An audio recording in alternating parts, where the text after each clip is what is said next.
I thought my son was just hungrier than usual when he asked me to pack 2 lunches. It didn't seem like a big deal. I even teased him about it. But then, a few days later, his teacher called. She said a girl in his class had fainted, and my son, he gave her the second lunch, the one I packed, thinking he was just having a growth spurt.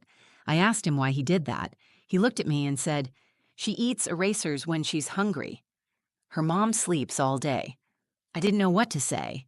My chest just tightened. My 9-year-old had noticed something no one else had. That night, I couldn't stop thinking about it, about her, about what kind of life makes a child eat erasers to stop the hunger. The next morning, I packed 2 lunches again, but this time I wrote a note and slipped it into the second bag. When Zane came home, I asked him if she got it. He said, "Yeah, I gave it to her.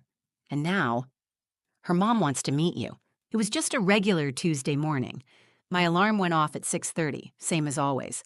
I dragged myself out of bed and tiptoed down the hallway, trying not to wake Zane too early.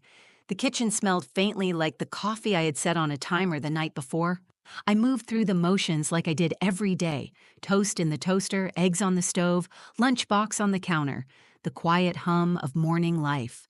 Zane came shuffling in with his wild bedhead and that lopsided smile I've loved since he was a baby. He plopped down at the table and rubbed his eyes with the back of his hand. "You want cereal or eggs today?" I asked, flipping a pancake. "Pancakes," he mumbled, barely looking up. He was always a slow starter in the mornings, but he came alive by the time we got to the car. After breakfast, I handed him his lunchbox like I did every day. As I was zipping it shut, he hesitated. His voice was small but clear. "Mom, can you pack 2 lunches today?" I paused. I looked at him, waiting for a smirk or a punchline. None came. "2 lunches," I said. "Since when do you eat like a sumo wrestler?" He laughed a little, but he wasn't joking. "It's not for me." I didn't ask too many questions. Maybe he was trying to swap lunches with a friend or donate to a class project. It wasn't that unusual. Zane has always been generous. Last year, he gave away his Halloween candy to a kid who didn't get to go trick-or-treating. The year before that, he saved up his allowance for 2 months just to buy socks for a winter clothing drive. I figured this was just another one of those moments, so I packed an extra sandwich, tossed in another juice box, and added a second bag of apple slices. I didn't think too hard about it. I buckled him into the back seat and drove him to school like usual. We talked about science class, about how his friend Mateo got in trouble for putting rubber bands on the teacher's chair. He laughed like it was the funniest thing in the world. Everything felt normal. The same route, the same goodbye hug, the same "love you, buddy" as he slammed the car door and disappeared through the school's front doors. The rest of my day went by without incident. I went to work, answered emails, picked up groceries.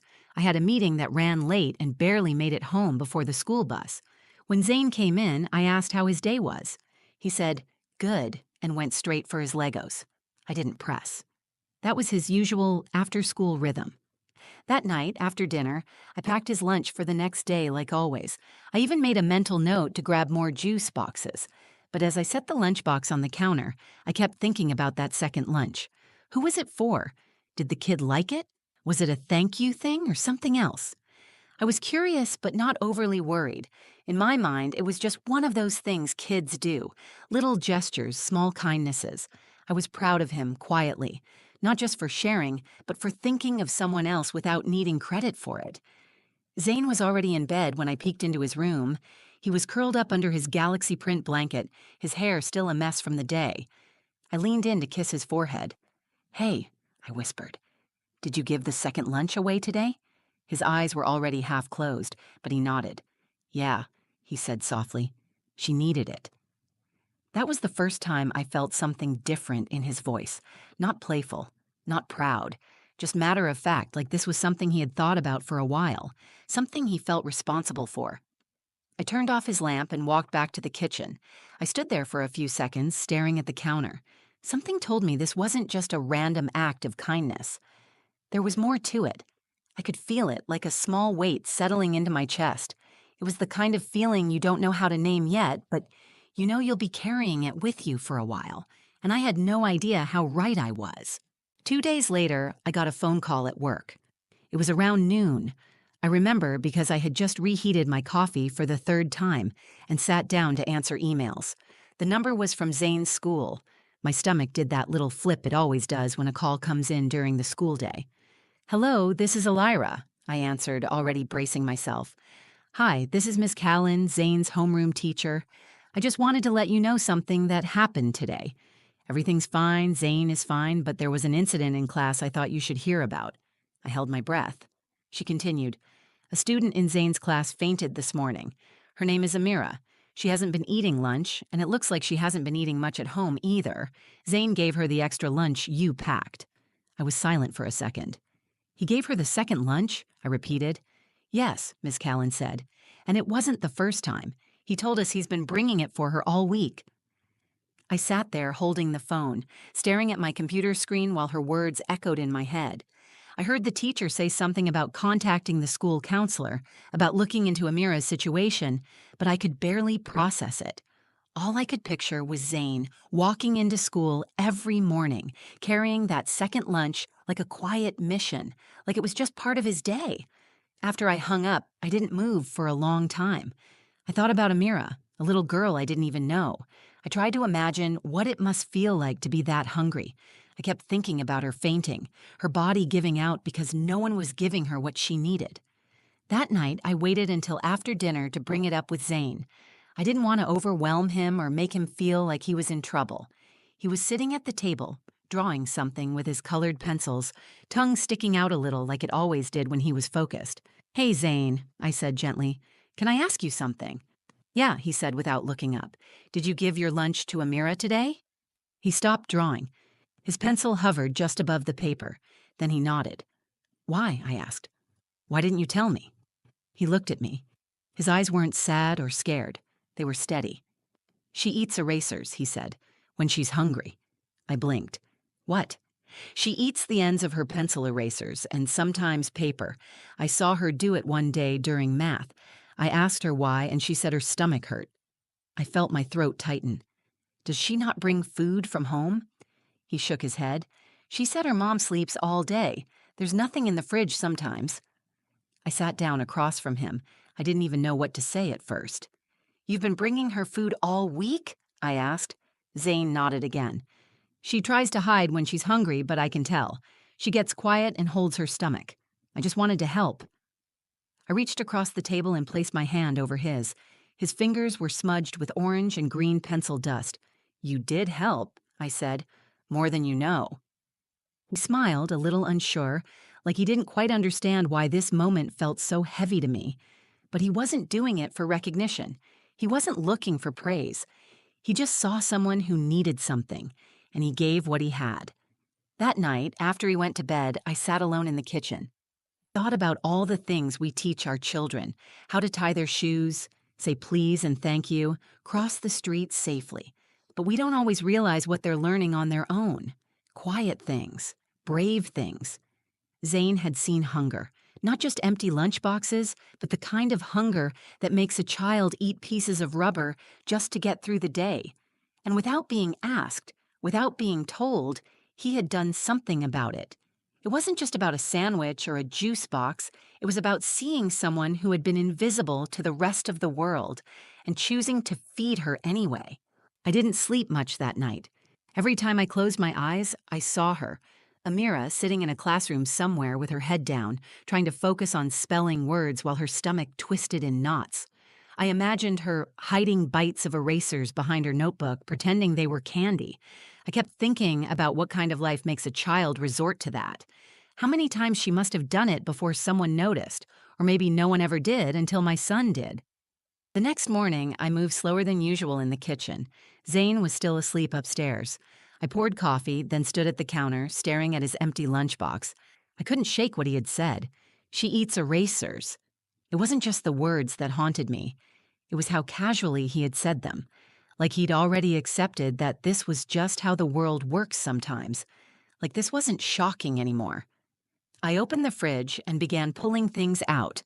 Turkey slices, cheese, apple wedges, carrot sticks, crackers. Then I packed his lunch, as I always did. But this time, I reached for a second container and started again. Same food, same care, same size portions. Only this time, I paused and reached for a sticky note from the drawer. I held the pen for a moment before writing anything, unsure of what to say to a little girl I'd never met. Then I wrote, "Hi, Amira. I hope you enjoy lunch today. If you ever need more, just let me know. You are not alone. Zane's mom." It was short. It wasn't perfect, but I hoped it would feel like a hand reaching out through the chaos. I folded the note and slipped it between the crackers and apple slices in the second container. Then I closed the lunchbox and placed both in Zane's backpack. He came downstairs a few minutes later, rubbing his eyes, yawning. "Two lunches again?" I asked, pretending to keep it casual. He nodded and pulled on his sneakers. "This time," I said, handing him the bag. "Make sure she gets it. And make sure she knows it's from me." Zane gave me a small smile, the kind he wears when he understands something deeply but doesn't have the words to explain it. "She'll know," he said. I dropped him off at school, same as usual. But this time, as he walked away from the car, I watched him a little longer. His backpack looked heavier, his steps slower. I wondered what it felt like for him to carry that kind of quiet responsibility each day. He wasn't just bringing food, he was carrying someone else's burden with him. When I got back home, I opened my laptop but couldn't focus on work. I kept thinking about what to do next. I wanted to help, but I didn't want to overstep. I didn't know Amira's mother. I didn't know their story. But I knew this. No child should ever have to depend on another child to meet their basic needs. Later that afternoon, when Zane came home from school, I didn't ask right away. I waited for him to settle in. He pulled out his homework, poured himself a glass of milk, and finally looked up at me with a smile. "She liked it," he said. "The food?" He nodded. "But the note, too. She read it twice." That was all I needed to hear. It landed. It meant something. I thought that would be the end of it. I was prepared to keep packing food as long as it was needed. No recognition, no response, just a quiet act of support from one family to another. But then, Zane said something that stopped me cold. "She gave the note to her mom," he said, "and now her mom wants to meet you." I blinked. "She does?" "Yeah," he said, like it was the most normal thing in the world.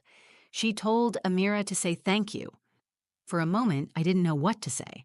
I wasn't sure what I had expected, but it wasn't this. I had pictured a silent connection, something unspoken that would stay in the background. But now the curtain was pulling back. There was another layer to this story, and it was coming directly toward me. It wasn't just about a hungry child anymore. It was about her mother, and whatever was waiting inside that conversation. The next morning, I sent Zane to school with another lunch and another note. This time, it simply said, "I'd love to meet you whenever you're ready. I'm here." I didn't expect a reply. I didn't know what I was inviting exactly, but I knew I couldn't turn away now. If someone reached back through that space between us, I needed to be there to meet them. 3 days later, Zane came home with a folded piece of notebook paper in his backpack. It was tucked between his math book and his pencil pouch. When I opened it, I saw just a few lines written in shaky handwriting.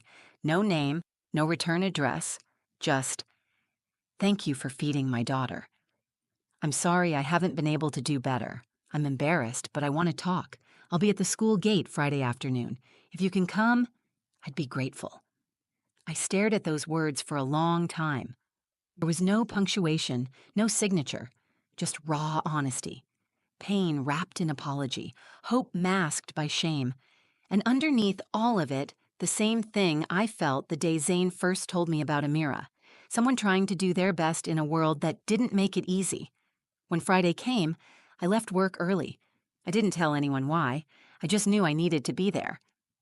I arrived at the school 10 minutes before the last bell. I stood by the gate pretending to scroll through my phone, but really just trying to breathe. Parents trickled in. Car engines idled. Kids burst through the doors, laughing, yelling, backpacks bouncing. I spotted Zane right away. He waved when he saw me and came running. "Is she here?" I asked. He looked over his shoulder. "Yeah, that's her." She stood back near the fence, half shadowed by a tree. She looked younger than I expected. Maybe early 30s, but tired in a way that added years. Her clothes were clean but worn. She held her hands together tightly in front of her, like she wasn't sure if she was allowed to be here. I walked toward her slowly. She met me halfway. "Hi," I said. She nodded. You must be Zane's mom. I'm Alara. She hesitated, then extended her hand. Talia. We stood there for a moment, both unsure how to begin. Then she spoke, her voice low and tight. I didn't know what else to do. I didn't want to ask for help. I'm not doing great. I nodded, letting her speak at her own pace. I lost my job 6 months ago. I've been doing overnight cleaning work, but it barely covers rent. I sleep during the day because it's the only time I can. I keep thinking things will get better, but every month it just gets harder. Sometimes we don't even have bread in the house. She looked down, ashamed. I didn't speak right away. I let the silence hold the weight of what she said, because it deserved to be heard. I'm so sorry, I finally said. I had no idea. I don't think anyone knew. She shrugged. You weren't supposed to. I've been trying to hold it together. But Amira's been quieter lately. She won't tell me when she's hungry. I didn't know she was fainting. I didn't know it had gotten that bad. She's a strong girl, I said. So is her mother. Talia's eyes filled, but she blinked the tears back. She wasn't ready to fall apart in public. I respected that. I don't want pity, she said. It's not pity, I replied. It's community. We all need someone. You don't have to do this alone. She looked up, and for the first time, her face softened. I didn't think people like you existed, she said. I smiled. I didn't think kids like Zane existed either, but here we are. She laughed just a little, like her chest hadn't allowed that kind of sound in a while. It was soft but real. We exchanged numbers before she left. Nothing dramatic, no promises or handouts, just connection, an open door. Zane stood beside me, watching the whole thing. As we walked to the car, he looked up at me and asked, Is Amira going to be okay now? I didn't pretend to have the answer, but I said, She's not invisible anymore. That's a good start. And for the first time that week, I felt like we were all standing on steadier ground. It's been a few weeks since I met Talia at the school gate. Life hasn't transformed overnight, but something has shifted. A thread has been tied between our families, one that didn't exist before. We're not strangers anymore. Amira still gets a second lunch packed in Zane's bag every morning. Some days she eats it at school. Other days she brings it home. I never ask where it goes. I just make sure it's there. Crackers, fruit, a sandwich, something sweet when we have extra. I still write little notes sometimes, but they're simpler now. A smiley face, a you've got this. Zane says she keeps them. Talia and I text a few times a week. We don't talk about everything, but we talk. She tells me when she's working late or when she got a few extra hours cleaning offices. I let her know when I find a grocery sale or a meal assistance program. I don't offer charity. I offer options. I offer space. I remind her that she's not alone. The first Saturday after we met, Talia brought Amira to the park. I brought Zane. The kids played while we sat on the bench, quiet at first. Then we started talking. It wasn't about money or hardship that day. It was about favorite cartoons, picky eaters, old family recipes. We laughed once or twice. It felt normal. It felt like healing in progress. Zane has changed too, but not in a way you'd notice unless you're paying attention. He listens harder now. He watches people more closely. He started bringing extra granola bars in his backpack, just in case anyone forgets lunch. He doesn't talk about it much. He just does it. One night while I was folding laundry, he came into the room and sat on the floor next to me. Mom, he said, do you think people can get better just because someone believes in them? I stopped folding. I think that's exactly how people get better. He nodded. I think so too. It's a small story in the grand scheme of things. A second lunch, a handwritten note, a boy noticing a girl who looked too tired, too quiet, too invisible. But that's how change starts, not always in headlines or heroics. Sometimes it's in a juice box and a sandwich, passed across a lunch table by a child who saw someone hurting and refused to look away. This experience didn't just make me proud of my son. It made me think differently about the way we all move through the world.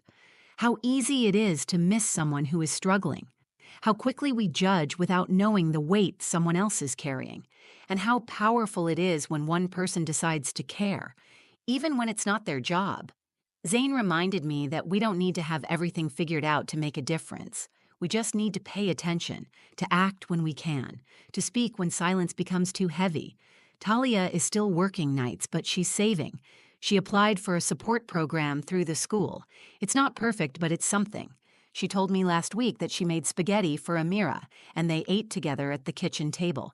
It was the first time in months. Amira is still quiet, but now she draws more in class. She laughs at Zane's jokes. Her cheeks look fuller. Her eyes are brighter. She doesn't eat erasers anymore, and I still pack that second lunch. Because somewhere out there, someone needs to know they're seen, that someone is watching out for them. That kindness still exists in a world that too often forgets how much it matters.